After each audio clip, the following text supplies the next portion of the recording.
এখন যারা ক্ষমতার কাছাকাছি কিংবা ক্ষমতায় যাব কিংবা যাইলেও যাইতে পারি কিংবা আওয়ামী লীগ নাই অনেকখানি আগায় গেছি, তাদেরকেও বলি বাড়াবাড়ি কইরেন না, মানুষরে খেপায়েন না, মানুষের উপর নির্যাতন চালায়েন না, মানুষের কাছ থেকে তোলা তুইলেন না, মানুষের দোকানে দোকানে হানা দিয়া এত লাগবে তত লাগবে বইলেন না। মানুষ থাকলেই আপনারা থাকবেন, গদিতেও যাইবেন। মানুষ যদি মুখ ফিরায়া নেয়, কারো বাপের সাধ্য নাই গদিতে নিয়ে যায়। মানুষের ক্ষমতাকে ইজ্জত করেন। মানুষের একটা ভোট আপনার কপালের লেখা বদলায় ফেলতে পারে। আর আমার ভাইদেরকেও বলি, গণতন্ত্রের সবচেয়ে বড় শক্তি হচ্ছে আপনার প্রতিনিধি আপনি বাইছা নেবেন, আপনার ভোট আপনি দেবেন, যারে খুশি তারে দেবেন। সে যদি আপনারে সার্ভিস দিতে না পারে 5 বছর পর লাথি মেরে তারে বাইর কইরা দিবেন, সেই ক্ষমতা ভোট আপনারে দিছে। 5 বছরের জন্য পরীক্ষা করে দেখেন, আপা যদি দায়িত্ব পালন করতে না পারি, ধাক্কা দিয়ে আপারে 5 বছর পর ভোটের মাধ্যমে বাইর করে দিয়ে। আপনাদের কাছে আরো অনুরোধ, সবাই সমান না, সবাই একরকম ভাবে বলবেও না।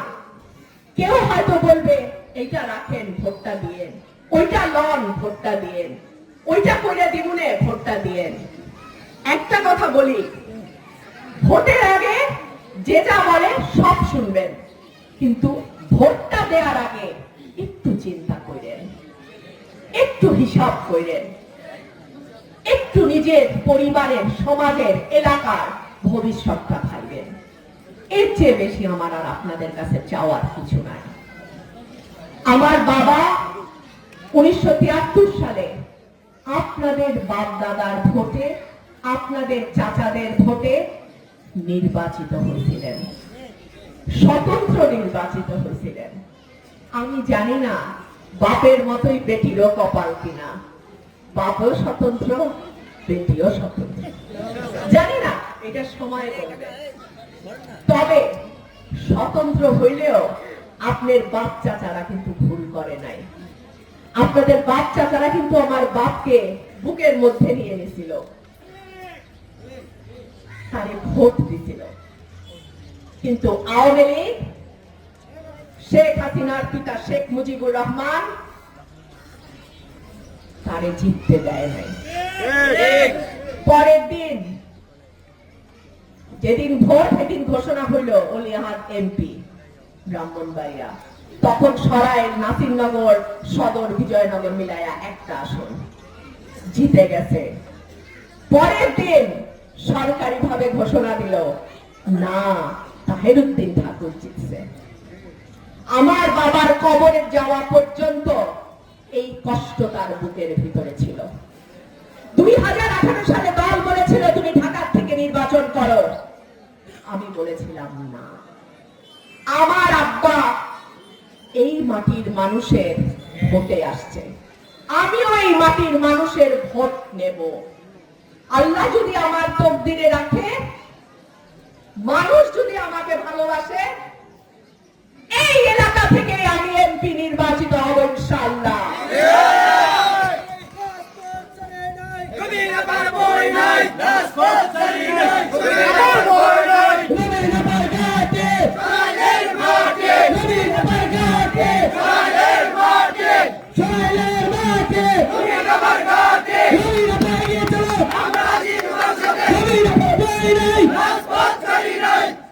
আমার বাবা চলে গেছেন 2012 সালে।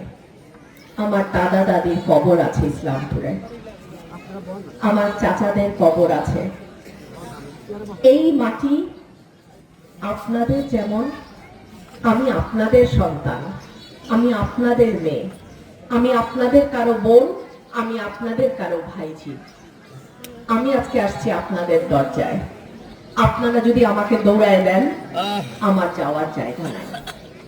আর আপনারা যদি আমাকে বুকে টেনে নেন, আমি সরাইলে একটা মিটিং এ বলছিলাম, আমি যদি এক বাপের বাচ্চা হয়ে থাকি, সরাইল আশুগঞ্জের থেকে আমি নির্বাচন করব। আমি আজকে বলে যাই, অলিয়াহাদের রক্ত যদি আমার শরীরে থেকে থাকে, কবর হবে আমার এই সরাইলের মাটিতে। শেষ দিন পর্যন্ত আপনাদের সেবায়, আপনাদের পরিবারের সেবায়, আপনাদের এলাকার উন্নয়নে আমি আমার শেষ দিন পর্যন্ত এই মাটিতেই থাকব। প্রিয় ভাইরা আমার, আপনারা জানেন নির্বাচনের পরিবেশ ঘোলা করবার জন্য নানান রকম ষড়যন্ত্র হচ্ছে। শহীদ ওসমান হাদির জানাজা হয়েছে আজকে ঢাকায়, লোকে লোকারণ্য সেই জানাজা। জানি না শহীদ ওসমান হাদির পরে কথা আছে, মানে বেশ্যার কাপড় বদল হয়, চরিত্র বদল হয় না, ঠিক আছে? এটা হচ্ছে আমলিক। হ্যাঁ, তোদের দুই হাত থেকে মানুষের দুই জায়গায়, মানে একটা মানুষের পায়ের সামনে, একটা গলার সামনে। যখন বিপদ দেখস পায়ে ধরে আব্বা বেটারা মাপ চাস, আর যখন বিপদ কাইটা যায় তখন গলা বেঁধে সিপাদা ধরে আমলিকের চেতনা দেখা যায়। তো এটা তোর আমলিক না? জিন্দিগিতে তোকে আমলিকে বাংলাদেশের ভিতরে, হ্যাঁ, আর রাজাকার শেখ মুজিবের স্লোগান দিতে দেওয়া হবে না ইনশাল্লাহ। Message is very clear. জানুয়ারির 20 তারিখ আছে আমি ফাইনাল করলাম, ঠিক আছে?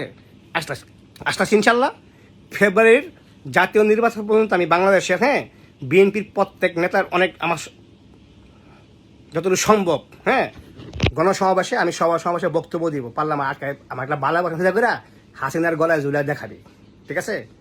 যদি তোরা মায়ের দুধ খেয়ে থাকস, শিবরের বাচ্চারা। জীবন বাজি রেখে শেখ হাসিনার দুঃশাসনের বিরুদ্ধে লড়াই করেছেন। উনি যদি চাইতেন, উনি বহু আগেই আপোষ করে বিদেশে চলে যাইতে পারতেন।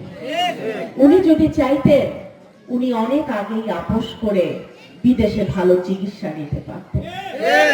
কিন্তু আমাদের মা, আমাদের নেত্রী, আমাদের দেশনেত্রী, বিএনপির অভিভাবক বেগম খালেদা জিয়া জীবন দিয়েছেন, আপোষ করেন নাই।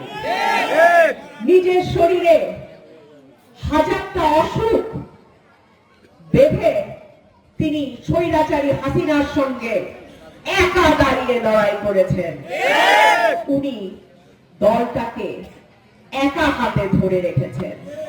সুতরাং প্রিয় ভাইরা আমার, বাংলাদেশ জাতীয়তাবাদী দল বিএনপিতে আমি এসেছিলাম দেশনেত্রী বেগম খালেদা জিয়ার স্নেহের ডাকে।